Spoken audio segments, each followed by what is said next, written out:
Bismillah, alhamdulillah, wassalatu wassalamu ala rasulillah. Patepang deui dinten ieu dinten Senin kaping 1 Desember 2025 masih dina suratul Isra ayat ke-100.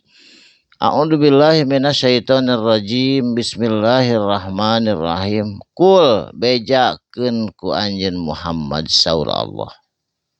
Lau antum lamun teh mah anjeun, misal ieu mah tamlikuna ngabogaan anjeun khojaina kana gudang atawa pembendaharaan rahmat Allah. Robbi tegasna pangeran Allah subhanahu wa ta'ala. Lamun teh mah boga khajan atawa gudang rizki eta jelema, idzan mangka samangsa kitu la amsaktum tangtuna bakal dicekel ku anjeun eta gudang khosyata infak karena sieun ngaluarkeun infak. Jadi jelema mah ceuk babasaanana lamun beuki kaya teh sok kalakah beuki koret barang bere ka batur. Tah ieu ge lamun dipasihkeun eta gudang rizki saur Allah tangtuna bakal dicekel moal diimpakkeun ka batur. Kecuali jama-jama anu sok rajin ngalakukeun salat nu 5 waktu, insyaallah eta mah moal koret. Tapi anu kitu mah kalolobana umumna henteu sadayana, umumna jalma-jalma sifatna koret susah infak. Sabab naon dijelaskeun di dieu wakana jeung bukti al insanu ari sakabeh jalma nu aya di muka bumi ieu koturon eta teh kalolobana umumna koturon koret kedekut cap jahe buntut kasiran karoret jelema mah eta sifatna memang kitu.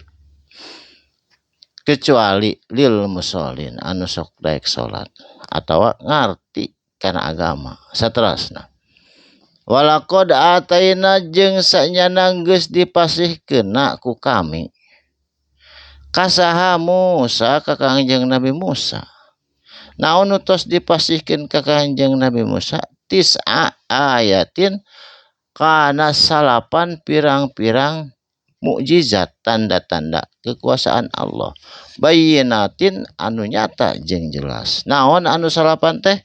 Kahiji tongkat jadi ular, kadua cahaya anu kaluar tina lengan Kangjeng Nabi Musa, katilu angin topan anu nyiksa Firaun, kaopat simet katak jeung darah setiap nyiuk da cai eta Firaun basa eta waktos harita kaluar darah. Kalima naon halodo panjang waktu harita. Kagenep naon 12 mata air anu dipukulkeun ku tongkat Nabi Musa padi biasokal hajar maka keluar pang fajarat isnata aina asaro keluar 12 mata air sesuai jeung 12 suku Bani Israel waktu harita. Jadi masing-masing gaduh mata air hiji-hiji Bani Israel waktu harita.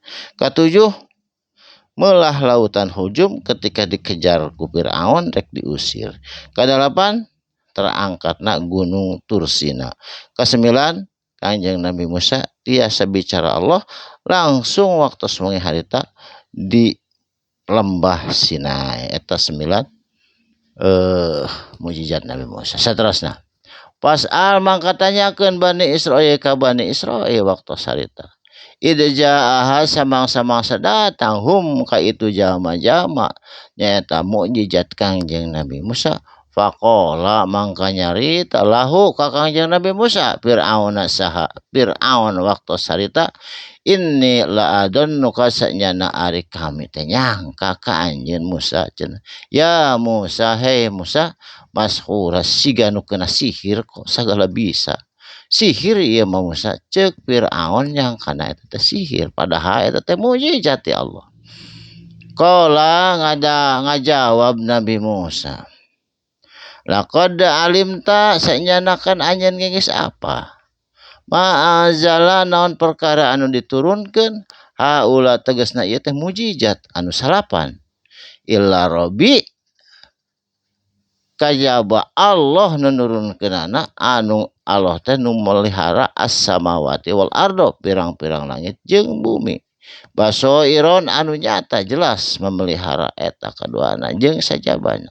Wa ini jeung sanyana la adon nu justru kami saur Nabi Musa anu memandang ka anjeun boga sangkaan ka anjeun mah ya Firaun. Hei Firaun ceuk Nabi Musa masburon baka anjeun baka binasa baka paeh kabehanana kitu ngajawab Nabi. Wah marah atuh Firaun teh dikitukeun mah langsung faaroda ngamaksud eta Firaun ayastafija kana yen ngusir harita keneh ka itu Nabi Musa jeung bala tentarana minal ardi ti muka bumi Mesir kudu diusir Musa teh ayeuna keneh giring kepung paehan kitu ceuk Firaun. Langsung digiring tepi ka sisi laut al-Huljum geus bingung Nabi Musa turun wahyu ti Allah. Ya Musa padrib bi asokal bahar. Hei Musa pukulkeun ku tongkat anjeun eta kana lautan mangka terbelah lautan kangjeng Nabi Musa mentas dituturkeun ku Firaun paagroknahu tuluy kami neuleumkeun saur Allah ka kangjeng ka Firaun di tengah lautan anu geus teu bisa kaitu ka dieu wa may ma'ahu jeung sajama anu nuturkeun ka Firaun jami'an sakabehna teu disesakeun hiji-hiji acan umatna Firaun waktu sarita. Barakallahu li wa lakum sakalimah dua kalimah mugi aya manfaatna. Shadaqallahul azim. Wassalamualaikum warahmatullahi wabarakatuh.